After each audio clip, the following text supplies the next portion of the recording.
Hi, I'm Dr. Ransagu, and I wanted to talk about anxiety. Now, if I was to say anxiety is a gift, what would you be thinking? Can we really see anxiety as a gift? Let's think about what happens when we're anxious.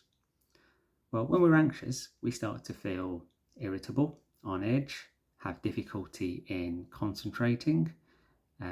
We start to get physical symptoms, chest pain, palpitations, difficulty breathing, all the way through to really horrible symptoms like panic attacks and feeling like you're going to die. Now, these are absolutely debilitating symptoms. Now, for us, the problem is we start to focus more and more on these symptoms, and this becomes a vicious cycle of the more we feel the symptoms, the more the anxiety gets worse. And this just goes round and round until the anxiety becomes out of control, feels really overwhelming, and it gets really, really bad. Now, what can we do with this? What is going on here? Now, we can see these symptoms as warning signs. This is our body's way of warning us that something isn't right.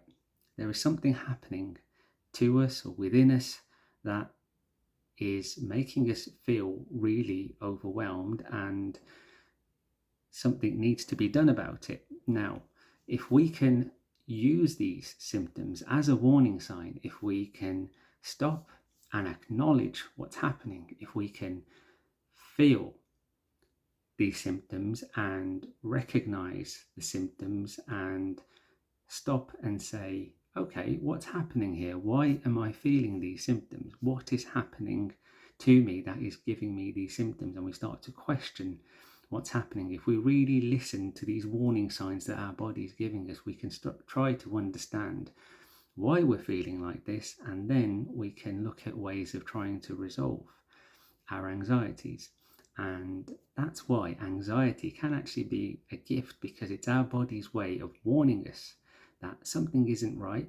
And if we listen to these warning signs rather than becoming overwhelmed in the symptoms, we can start to question where these symptoms are coming from. We can question what is happening that's bringing on these symptoms and really start to make good changes that help us to resolve these symptoms. So that's why anxiety can be a gift.